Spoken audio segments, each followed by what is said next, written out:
All right, today we're in Geometry Pace 1110. We're on page 34, and we're going to work proof number 7. We're supposed to use this HA theorem in proof number 7. That's the hypotenuse angle theorem that we just learned.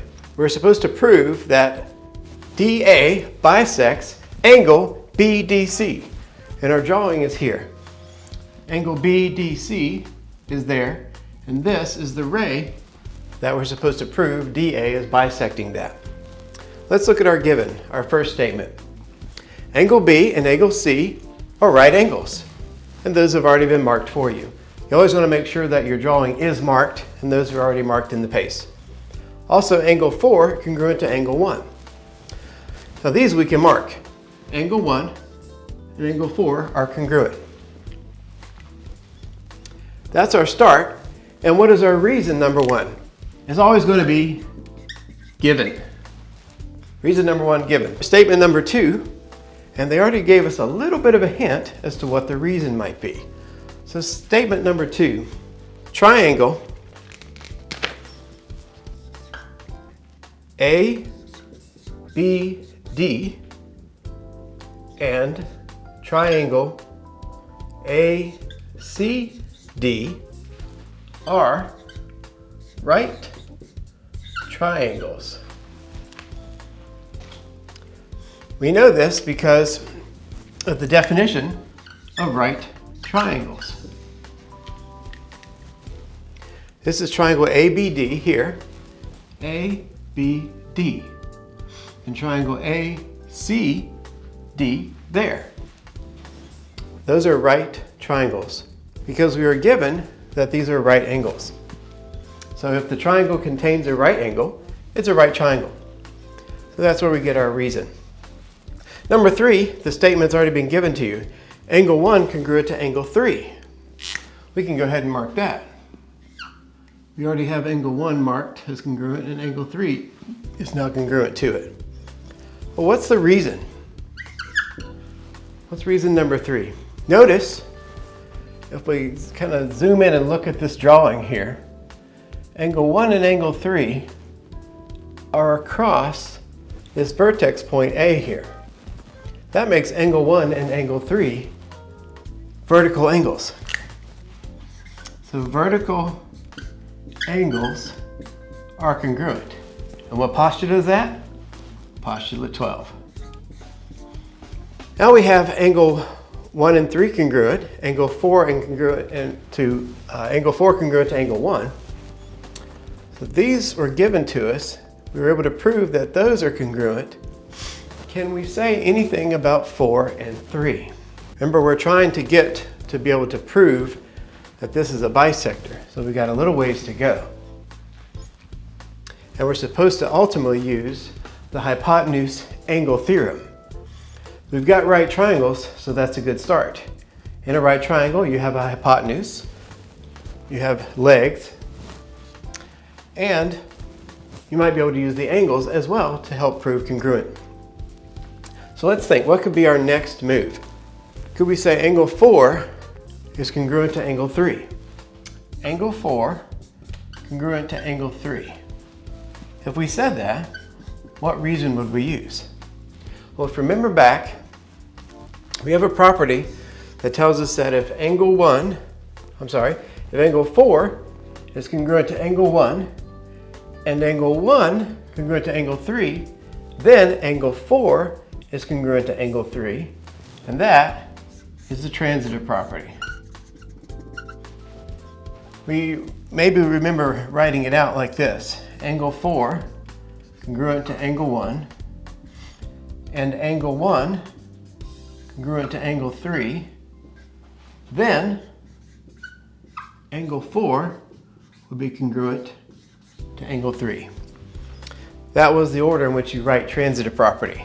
4 to 1, then 1's in the middle, and so 4 to 3 on the outside becomes congruent. Number 5, they started us off with a little hint.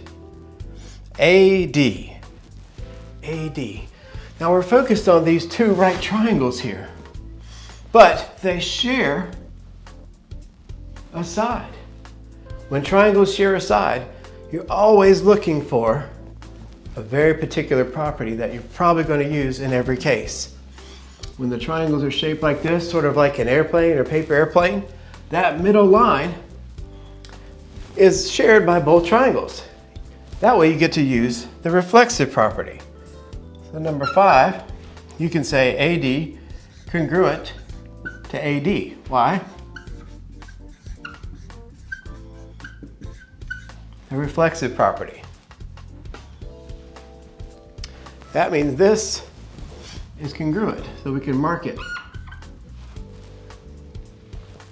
Now what do we know here so far? B and C right angles, we got that. Angle 4 congruent to angle 1, we got that. We got 1 and 3. We also have 4 and 3. So let's see, if these are right triangles, and this side is the opposite of the right angle, it's also the opposite of the right angle in this triangle, what's that side called? That side is called the hypotenuse. And I have the angles.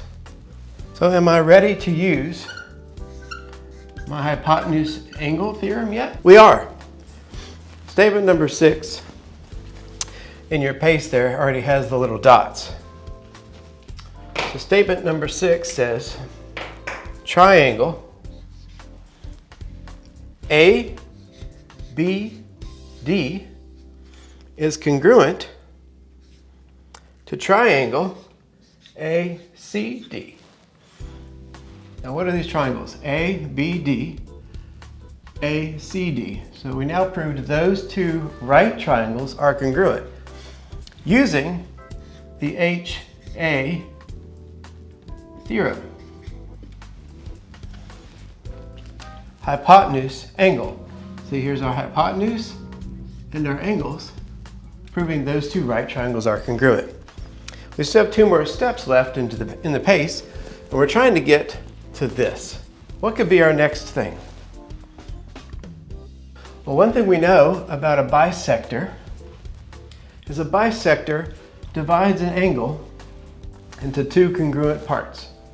So if this BDC is one big angle here, and this was to be the bisector, then I would just need to be able to prove that this angle here and this angle here, so angle BDA and angle CDA, are congruent. If I can do that, then I'll be able to say this is the bisector. Are we able to do that? Well, if we prove that these 2 triangles are congruent, then using our tool from our geometry toolkit, the one that we always use just after we prove triangles are congruent in almost every case, is CPCTC. So I can say that angle, what do we call it? ADB is congruent to angle ADC. So I'm just starting here this time. ADB right there to ADC right there. Mark those as congruent. And the reason for that, number 7, was, right, CPCTC. Now we're down to our last step. Are we ready to say that ray DA bisects angle BDC? Let's make sure. We've proved these 2 triangles are congruent using the hypotenuse angle theorem. We proved this angle congruent to that angle using CPCTC. That means we can now say that this line in between is bisecting this angle. And we can use the definition of a bisector of an angle. The definition of a bisector of an angle tells us that these 2 angles are in fact congruent. And that's how we solved proof number 7.